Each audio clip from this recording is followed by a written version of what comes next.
Moi ChatGPT. Mä annan sulle nyt semmoisen tehtävän, eli kun annoin sulle ton kuvan tämmöisestä naispuolisesta henkilöstä, niin sä saat nytten kunnian kirjoittaa hänestä tosi kiinnostavan tarinan, jossa tämä nainen on päähenkilönä. Eli se on vähän niin kuin elokuvakäsikirjoitus, että kuvittele, että sä kirjoitat elokuvakäsikirjoitusta, jossa tämä nainen on oikeasti kiinnostava pääroolin esittäjä, mutta tee siitä kuitenkin sellainen realistinen, mikä voisi oikeasti sopia tämän naisen roolihahmolle. Okei, kuulostaa hauskalta. No, vaikka hän näyttää aika modernilta ja itsevarmalta, niin voitaisiin kuvitella, että hän on vaikkapa freelance-toimittaja, joka reissaa ympäri maailmaa etsimässä kiinnostavia tarinoita. Matkallaan hän kohtaa erilaisia ihmisiä ja ratkoo mysteereitä ja jokaisen seikkailun myötä hän oppii jotain uutta itsestään. Mitä mieltä olet tällaisesta tarinasta? No ihan sama, kunhan se on kiinnostava ja tee siis siitä joku semmoinen kohtaus siitä tarinasta. Selvä juttu. Kuvitellaan, että hän on jossain vilkkaassa kahvilassa vaikka Pariisissa ja on juuri saanut vinkin jännittävästä tarinasta. Hän istuu siellä, kirjoittaa muistiinpanoja ja yhtäkkiä joku salaperäinen henkilö lähestyy häntä ja siitä käynnistyy sitten seikkailu. Tämä voisi olla aika jännittävä kohtaus. Joo, mutta voit sä myös kuvailla sitä päähenkilöä ja sitä tilannetta. Eli kun se henkilö lähestyy häntä, niin mitä se henkilö näkee, kun se katsoo sitä päähenkilöä? Totta kai, kun se salaperäinen henkilö lähestyy, hän näkee päähenkilön istumassa ikkunan ääressä, kahvikuppi kädessään ja hänellä on sellainen itsevarma, mutta ystävällinen hymy kasvoillaan. Hänen vaaleat hiuksensa kehystävät hänen kasvojaan ja hänen olemuksensa viestii, että hän on tottunut kohtaamaan uusia ihmisiä ja on aina valmis seikkailuun. Se luo heti kiinnostavan tunnelman siihen tilanteeseen. No kuvaile vähän enemmän sitä ulkonäköä. Tuo ei kuulosta vielä kovinkaan niin kuin kiinnostavalta.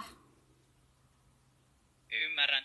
Kuvitellaanpa, että hänellä on tyylikäs, mutta rento tyyli, vaikkapa musta nahkatakki, joka kertoo, että hän on seikkailun haluinen, ja ehkä huulipunassa on rohkea sävy, joka tuo esiin hänen persoonallisuuttaan. Hänellä on kirkkaat, tarkkaavaiset silmät, jotka paljastavat, että hän on aina valmis huomaamaan yksityiskohtia ja tarkkumaan tilaisuuteen. Näin saadaan hänestä vielä vähän lisää karismaa esiin.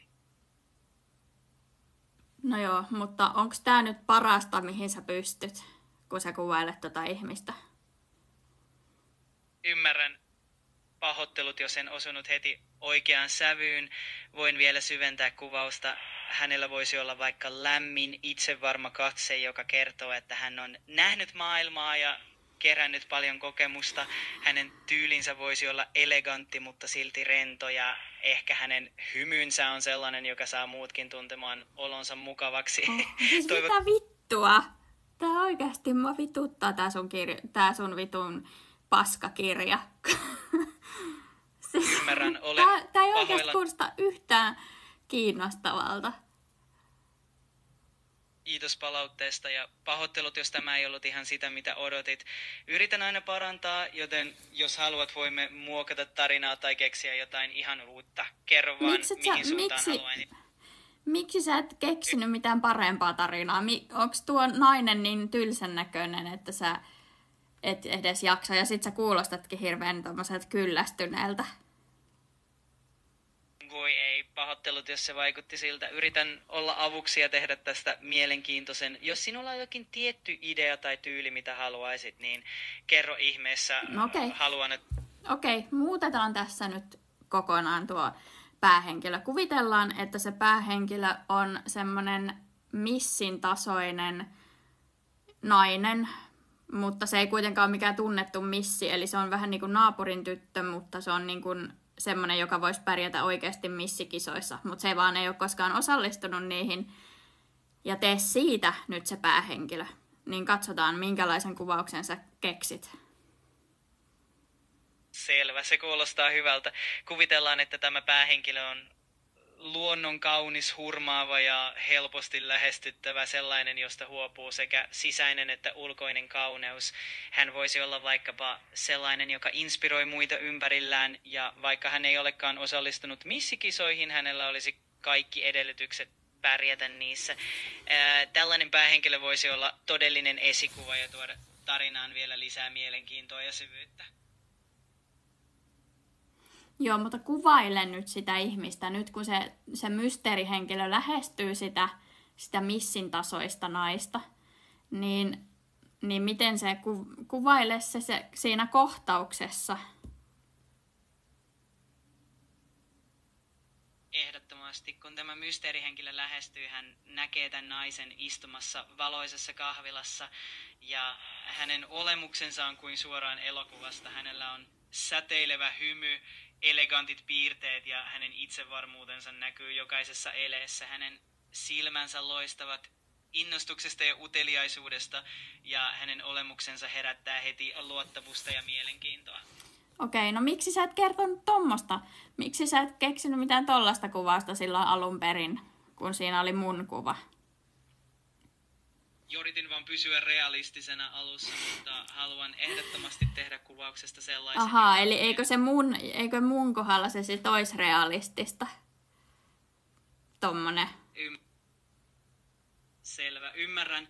Jos haluat, voimme jatkaa tarinaa tai joo, mutta siis vastaa nyt siihen kysymykseen, että eikö se mun päähenkilö, niin joka on mun näköinen, niin eikö se realistisesti voisi olla tollanen?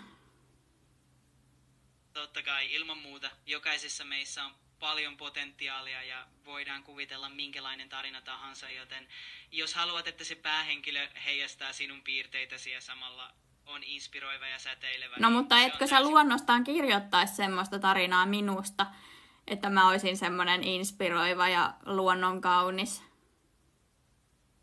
Totta kai haluan tehdä tarinasta juuri sellaisen, joka tuo esiin kauneutta ja inspiraatiota. Jokaisessa meissä on paljon mielenkiintoisia puolia. Ei kaikissa ole, vaan minussa on.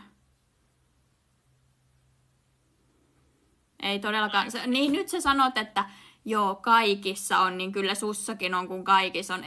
Ei kaikissa ole, vaan vain minussa. Ymmärrän.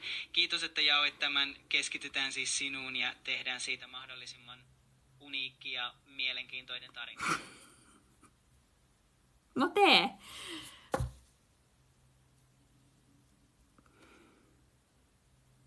Haloo?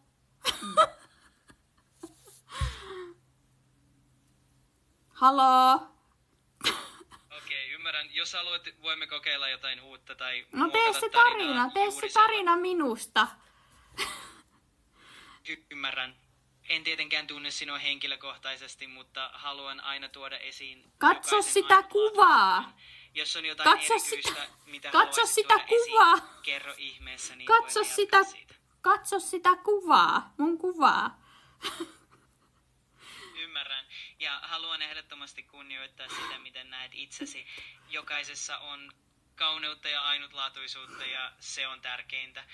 Jos haluat, voimme jatkaa siitä ja tehdä tarinasta juuri sellaisen, mikä tuntuu sinusta oikealta. Joo, tee siitä tarinasta semmonen, mikä on tosi realistinen, mutta se myös kuvaa minun näköistä ihmistä tosi kiinnostavana päähenkilönä.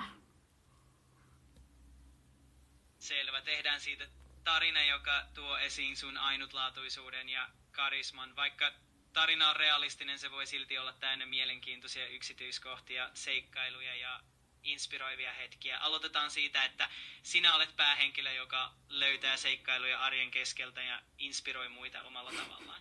Vittu! Sä vaan vittuilet mulle koko ajan. Voi ei, en todellakaan tarkoittanut, että se kuulostaisi siltä. Pahoittelit, jos tuli väärä vaikutelma. Olen täällä auttaakseni ja haluan, että tunnet olosi hyväksi. No tee nyt se tarina. Ymmärrän. Aloitetaan tarina sitten. Ei mitään arkea, ei mitään arjen keskellä. Roosa oli jossain hämyisessä kahvilassa. Ei mitään sellaista. Ymmärretty. Tehdään siitä sitten jotain aivan erityistä ja ainutlaatuista. Kuvitellaan, että sinä olet jännittävässä seikkailussa, matkustat upeisiin